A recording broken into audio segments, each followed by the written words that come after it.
I'm currently in my final year of my master's in psychiatry, and I'm continuing my courses of Islamic education in Hausa Bachelor's of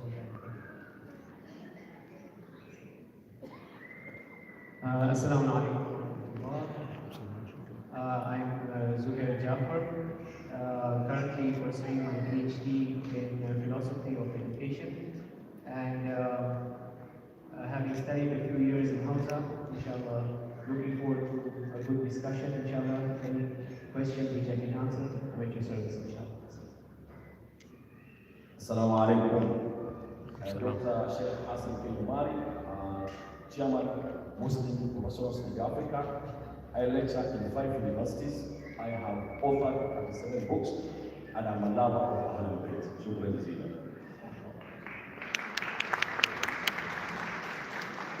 I am Dr. Joseph Mute, like I said, a lecturer at St. Paul's University, where I'm also the principal of the Nairobi campus.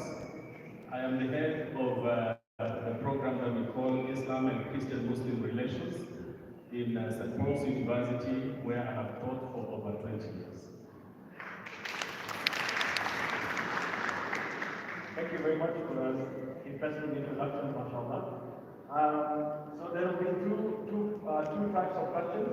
One that I will be asking the fellow panelists, and we have one which is available for all of you, right? So in the period of time, I have a list of 4 questions. So I'm going to start with one per person, and then I'm going to gauge the time. And we also have one from the crowd. So please open your ears, listen carefully, keenly, and don't feel shy to ask anything. We'll start with Dr. Joseph. What was your first meaningful encounter with the legacy of Imam Hussein? And how did it affect your journey of faith? Thank you very much. Because I have studied matters of Islam for a long time, the first time I started my studies with Islam was actually in 1992. And while in college, I was able to hear the story of Imam Hussein. And just like Dr. Imran said, that it is very touching. And coming from the Christian faith, it resonated very well because we believe in what we call suffering for a good cause. And for that reason, it struck me. And I have always believed that your commitment to what is good is not going to be cowed by the tyranny that surrounds you. You must speak the truth regardless of what is happening. I've learned that from Imam Hussein, but also that has been my journey. Any questions on the floor to Dr. Joseph? I'll give you guys another chance later, no problem. Over to Dr. Hassan. What role do interfaith gatherings like this one play in breaking stereotypes and building genuine understanding across religious lines? Thank you so much. Interfaith gatherings like this break our stereotypes because some of the people only understand their faiths, not only amongst non-Muslims and Muslims, but even amongst Muslims. We are really Muslims. Actually, according to me, I see more trouble between Muslims themselves than between Muslims and non-Muslims. Because I have traveled to 40 countries of the world, and in many of these countries, when Christians see me, most of the countries, they highly respect me as a leader. They don't ask me from which school of thought you come in. But amongst Muslims in Kenya, we have our own so-called intra-faith challenge in Kenya. So you can find sometimes a Muslim will be more eager to have a dialogue with a non-Muslim, for example, with a Christian. But they don't have dialogue, for example, between Shias and Sunnis. So I think when now we gather here today, I'm so happy and glad to see Hindu Council, they're here. I've seen my friends Protestants, I've seen Catholics, they're here. I've seen all. So this one makes us now agree that we can work together. And if we all unite under Imam Hussein and Ahlul Bayt, irrespective of our faith, I'm so sure that we'll always love each other and the love will always make us just before, and people will always stand against oppression. Thank you.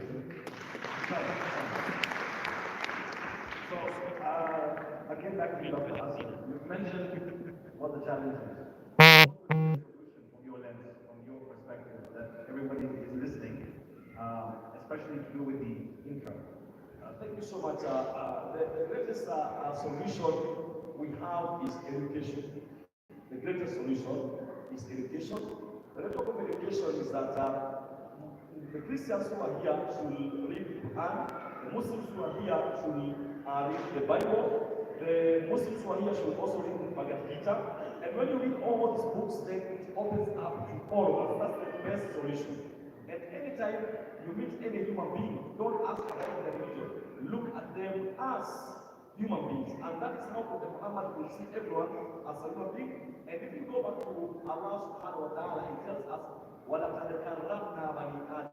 We have honored the children of Adam. He didn't say we have honored Muslims. He didn't say we have honored Sunnis. He didn't say we have honored Shias. He said we have honored the children of Adam. Let us all look at everyone as a human being and respect them and fight for their rights. And if we do that, then let's all unite and start fight for the rights of the children of Gaza. Thank you. Thank you. The second chance, any questions from the floor? All right, we go to Sheikh Suhail Jaffer. We've been, being taught about the story of Imam Hussein over the years. How can religious educators modernize the delivery of the Karbala, the beautiful message of Karbala, to ensure it resonates in both digital and secular environments? Because there is an aspect where it is looked upon as a religious event, but over here we have learned that it's not only a religious event, it's a humanitarian event. So how do we modernize that message? Excellent question. Okay, so basically when we look at the message that we have heard today, who is Imam Hussein? What did he stand for? We've heard brilliant speeches, brilliant discussions which have happened. We've had a brilliant presentation which clearly defines the whole process from when Imam Hussein starts until he reaches his ultimate goal, which is to sacrifice his entire being, his entire family for the sake of Allah subhanahu wa ta'ala. So we can see that movement of his, and from that we realize that if we look at it from a secular perspective as well, there are so many different messages and lessons that we can learn and we can propagate. Over here we have people from all the different religions who have come over here, and you can see the way each and every individual can relate in his own personal way to the message of Imam Hussein. That shows us that it is not just a religious message which is given. Yes, there is the religious side to it. There is the sacrifice for Allah subhanahu wa ta'ala. But the secular side is also there. When you look at every single human being in this planet, there are certain morals, there are certain objectives that that person has. If you ask somebody, is it better to speak the truth or is it better to speak a lie? Everyone will tell you, it is better to speak the truth. Why? Because without truth, you cannot progress. If you have a business and you have somebody who's speaking lies inside that business, you cannot trust that person anymore. You can't move forward, you can't progress. These basic moral principles are human dignity. They transcend over religious values. They transcend all other religions. So in the end of the day, when you look at the message of Imam Hussein alayhi salam, it's not a message which is only limited and bounded by religion. No, it is a message which transcends that. It transcends all humankind. It goes towards a state whereby even if we have a secular gathering and you mention the name Hussein, it should enter into the hearts of the people. This was somebody who stood for truth. This was somebody who I can relate to, even if I'm not a Muslim, even if I'm not a Muslim. Thank you so much. Dr. Imran, lovely presentation. You took us through a really nice journey of Imam Hussein from the start till the unfortunate end. There was an element that was being thought through, and is a question. Do you think Imam Hussein's values can be integrated into the global ethical conversations, such as mental health advocacy or humanitarian work? Do You being in that field, mashallah, you could expound on that, especially on the mental health aspect. Sure. When it comes to mental health, psychiatry, psychology, you find that there's a term or a diagnosis by the name of complex PTSD, complex post-traumatic stress disorder. PTSD affects many people, women, men, children, elderly alike, of all ages, although the symptoms may vary depending on your age. A post-traumatic stress disorder is basically a disorder in which an individual witnesses or is subjected to a tragic event. It could be a plane crash where somebody survives. It could be a car accident where somebody survives. It could be a robbery that somebody has been robbed or is a witness to that robbery as well, or any theft, or any incident, any tragic incident. When somebody witnesses that, he can go into flashbacks, have nightmares. For example, I usually give this example. There were those individuals, if you remember the Westgate terrorist attacks a couple of years ago, you find that those survivors, they couldn't sleep at night, they had insomnia. Somebody bangs the door a bit slightly, any noise, and they get triggered because they relive those flashbacks. So anybody who witnesses genocide, terror, etc., losing of lives, they do end up getting this disorder called PTSD. However, when you look at Karbala, I don't know the answer because it amazes me. Despite when the women folk of the family of the Prophet reached the courtyard of Yazid, Yazid is seated on his throne, and he is now directly talking to the sister of Imam Hussein, Sayyida Zayd. The resilience that these people had, when he asks her, كيف رأيت صنع الله بأخيك وأهل بيتك? How have you found God? Now that God has killed your family members, your brother has been not only mercilessly killed, but you have witnessed the horses trample over his body, and the body of your children, and your nephews, and your family members. What do you have to say about God? In any instance, you would find a normal person who would say, I found God to be unjust, or I have found whatever has happened to be, an oppression towards me, it's injustice. But she just looks at Yazid in the eyes and she says, وَمَا رَأَيْتُ إِلَّا جَمِيلًا. I've seen nothing but beauty. So this lady has taught me and all of us that whenever you go through any sort of mental health trauma, whenever you are oppressed, remember that there is somebody who's watching. And the reason she says, I've seen nothing but beauty, is because, oh Yazid, you can kid Kaidak, was asayid. You do whatever you want to do. But one thing is there, وَاللَّهِ لَا تَنْفُ ذِكْرَنَا. You will never be able to destroy our remembrance. Today, nobody names their children Yazid. Unless you are, unless we need to take you to Matare Hospital. Nobody in their same mind names their children Yazid. His name, whenever somebody mentions his name, immediately it is followed by a curse, by la'an of Allah. However, go to Karbala today, go to Bainul Haramain, millions of people flock between the two shrines chanting the name of Al-Hussein. So I think despite mental trauma, if somebody realizes and understands that I am going through this, but a day will come when the oppressor shall be answerable on his oppression, and I shall be rewarded for my patience, that individual becomes eternal. Thank you so much,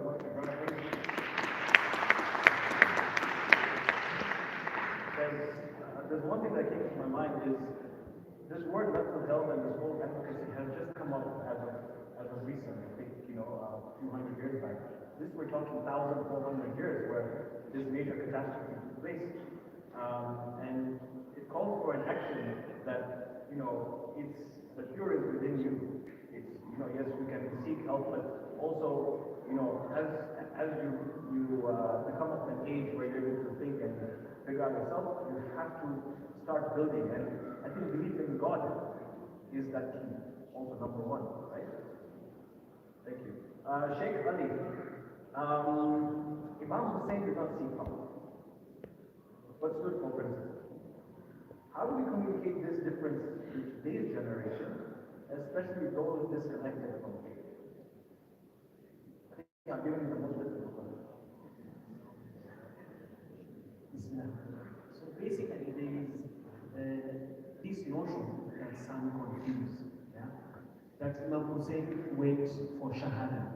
Like his end goal was to be killed. There is that conversation because say Imam Hussein went to be killed. Yes? And there are those who say Imam Hussein went for power. But in reality, Imam Hussein said in his way when he was going to Karbala, he said that I'm Bashiran wala Bafiran wala Mufsidan. So I'm not going out just to bring facade, to bring corruption. Yes, I'm trying to fix something. So Imam Hussein in his part, because I was talking to someone and I was explaining to him that if you look at Imam Hussein in Medina, when he was still in Medina, if it was just for a fight, he could have fought in Medina. Yes? But on his way, when he went to Makkah and from Makkah to Karbala, he received people who asked, who would say that Imam Hussein will join you and will help you. So Imam Hussein used that because Imam Hussein would just use politics for politics, power for power. Yes? But Imam Hussein decided to stand for principle. That's why you see that he kept on moving, finding the right place, the right people to stand with him. But unfortunately, people chose themselves at the end of the day, and that's how Imam Hussein was killed. Now, for our people, for our youth, for this generation, the Gen Zs, you see, again, mental health and all of that, yeah.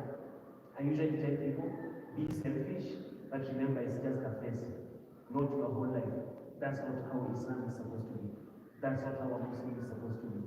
So Imam Hussein could just preserve or use this opportunity to negotiate with Yazid or other people to get another area like a big town to become a governor. The idea was just power and to have some number of people, but Imam Hussein decided to do not for myself, but for the right path. So the idea is to look for the right path and to follow no matter what and how. Thank you so much. There's a question from the floor. Dr. Maulidina.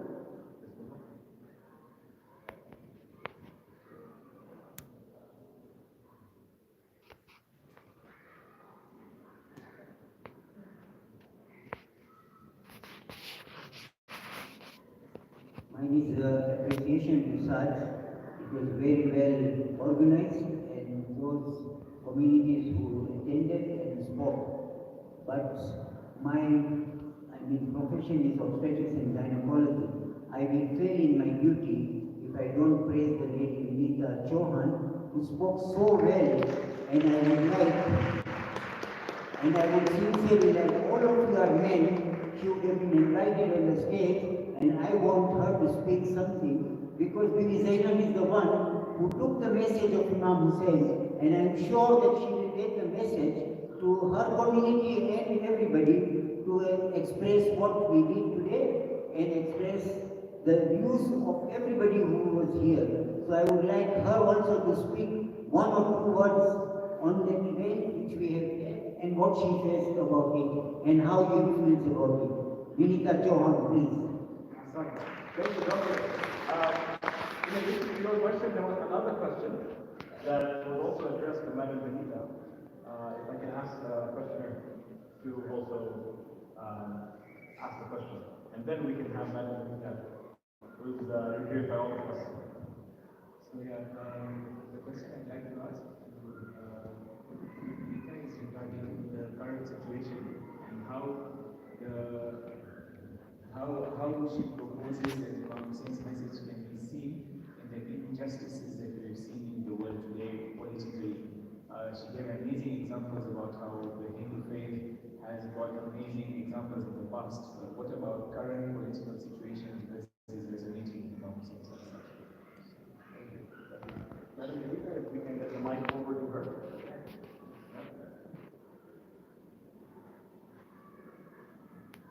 Namaste again. Thank you. Thank you for directing the question to me. For our Hindu religion, we go by peace, unity. So facing the current, thank you. So facing the current situations in our daily life, we will just spread the word of unity, negotiations, and mainly communities, like all the communities as we are doing today, come together, celebrate whatever occasions, whether it's for Sacrifice Day, or whether you have a Eid, or you have a Diwali, or you have a Christmas. Let's all come together and celebrate together. That would bring all of us together towards unity and peace. And the best thing we could do right now for all of us is sit down, have negotiation with each other, not fight like, what did you say, what did I say? No, let's sit over the table, discuss what hurts you, what hurts me, what's the solution forward. Thank you. Thank you very much, Madam Lisa. This is last call for everybody before I ask the panelists for their closing remarks. Any questions? I'll take one. A gentleman at the back. Thank you, Mukhtar.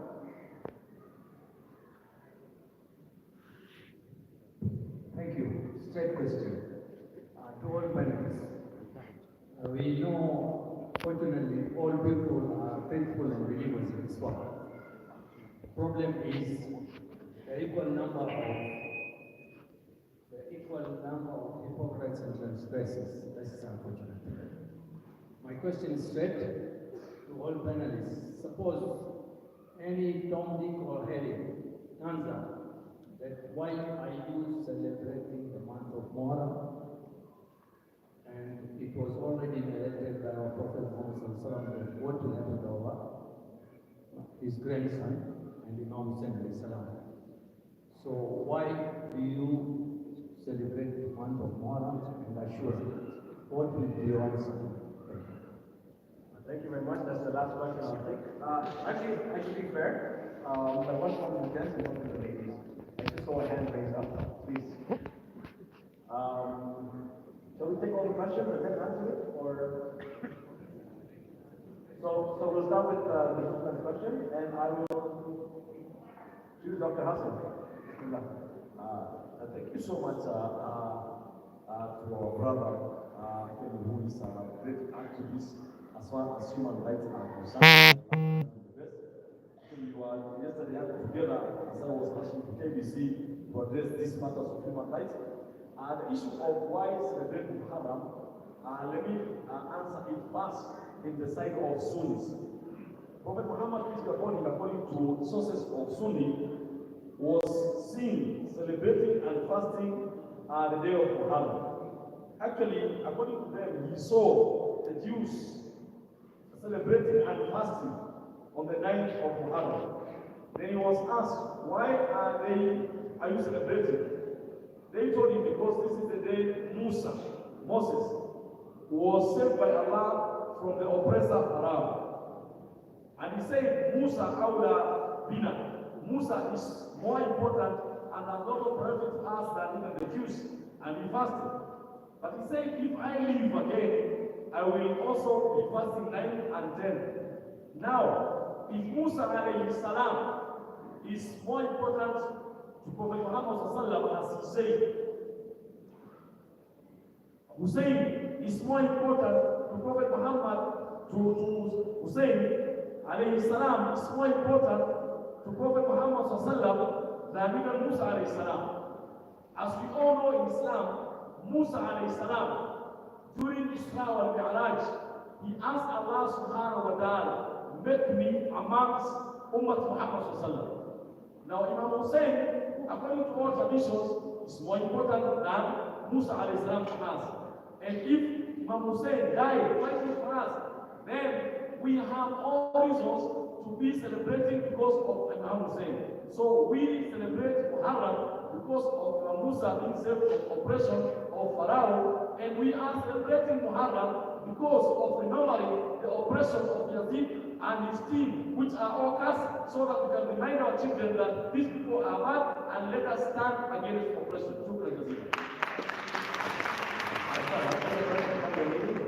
Thank you so much. My name is Somware from House of Peace Federation.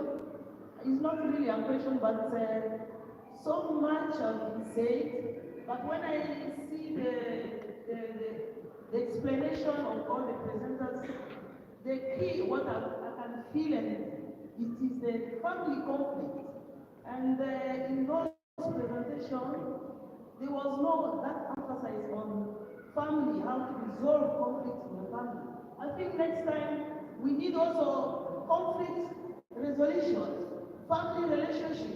It's very key because the family is the key of establishing a world of peace. Is in the family. So next time, please consider to speak on family relationship. Very important. Thank you. I think you get the layer of items. As they say, you have to light the candle at home first before you can light a candle outside. And this is a true testament of Imam Hussein's family that stood with him, by him, across all. And there's a comment by Sheikh Rivero on the same. Thank you so much for that comment, and it was a very valid point. Conflict resolution is something that we need to work on.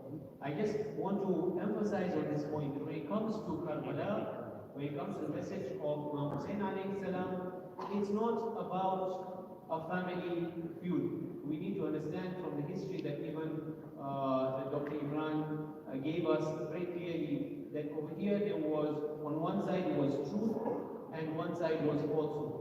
What the message of Karbala is that we should stand with truth, even if it is to sacrifice ourselves, even if it is to give everything in the way of truth. As we all know, all of us over here believe in one truly benevolent and merciful God. And we all believe that He is the one who is shining upon us His mercy.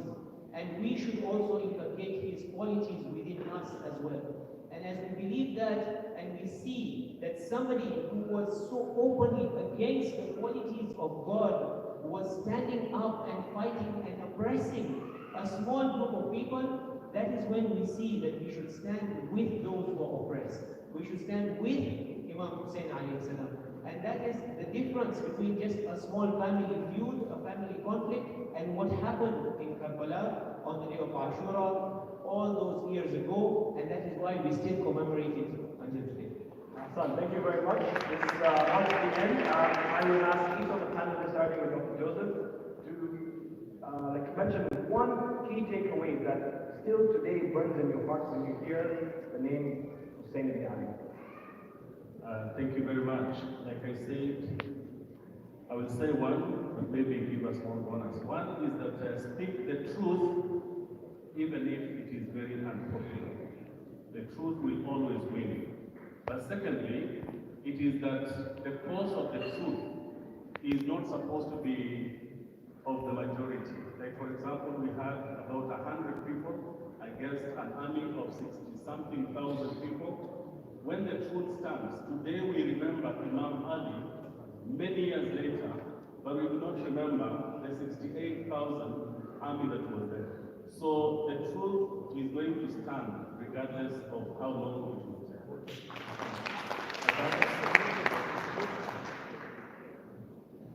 Thank you so much. I can see a lot of Gen Zs who are here. And I can tell you the Gen Zs who are here, you are true followers of Imam Hussein, irrespective of your religions. Because you are speaking against people who lie to us, but all people who are here will forgive you. You know they are used to keep silent when things go wrong. So for the people who are here, let us speak the truth, even against oppressors, and we should not fear to die because of the truth. And every time I hear Imam Hussein, I hear of Karbala, I see a person who was full of knowledge. Because the Prophet Muhammad, peace be upon him, and his family says, Ana Madinatul Ilmi wa Ali Babu. I am the village, the city of knowledge, and Ali is the door. And Imam Hussein actually was living between the city and the door. So he has a lot of knowledge, and it's because of this, God willing, we are calling upon JSC, Judicial Service Commission of Kenya, advertise for the position of the Chief Cardinal of the Republic of Kenya, so that I can apply again, last time I was amongst the shortlisted, so that at least Kenya can have a Chief Cardinal who has a doctorate, who respects all religions and understands all religions. Thank you so much.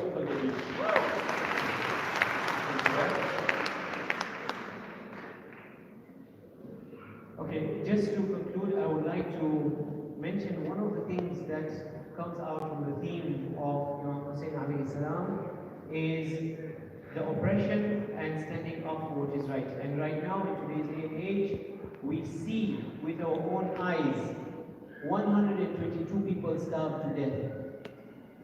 Let that sink in for 1 minute. 122 people died out of starvation. You know what it means to die out of starvation?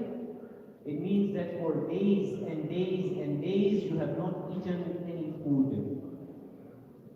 If we see that with our own eyes and we cannot stand up and we cannot say anything against it, we cannot mention it, we cannot make sure that everybody is aware of it, if we cannot spend a little bit of our own sacrificing ourselves, whatever it is, whether it is money, whether it is time, whether it is your physical self, whatever it is, then how can you call yourself a Husseini if you cannot do that when you can see this oppression which is happening in this age? Hassan.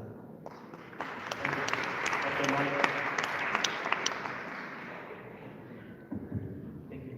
I think one takeaway point from the tragedy of Karbala, the respected speakers have mentioned several points. One thing that stands out for me is that being minority does not mean you are on the wrong path, or being a majority does not necessitate that you are on the right path.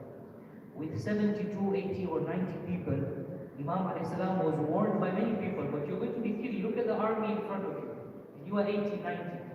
He famously says,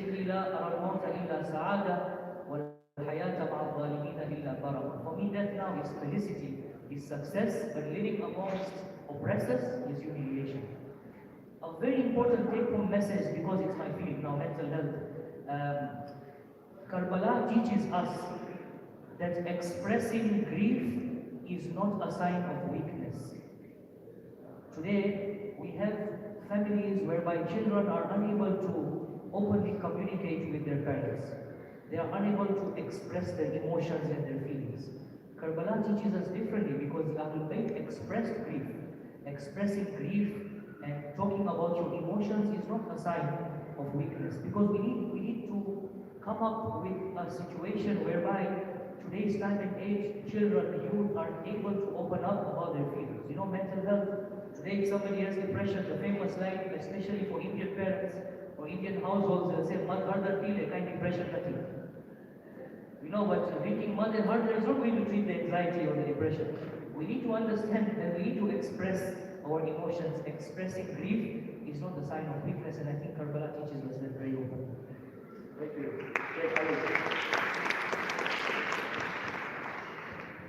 To be honest, for me, every time I read the story of Karbala, I see Imam Hussein the way that he was in his path.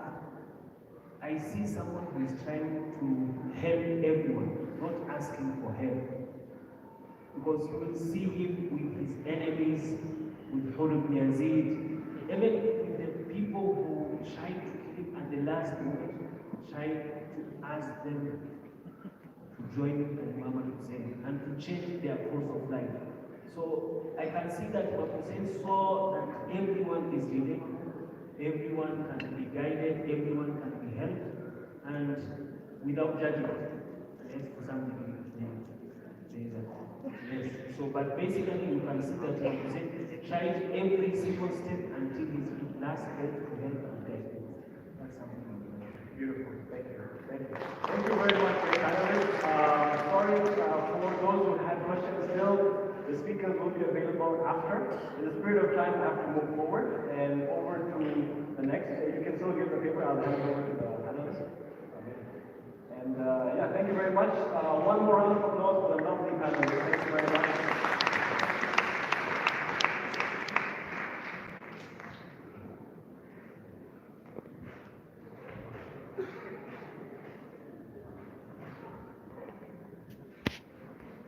One round of applause for the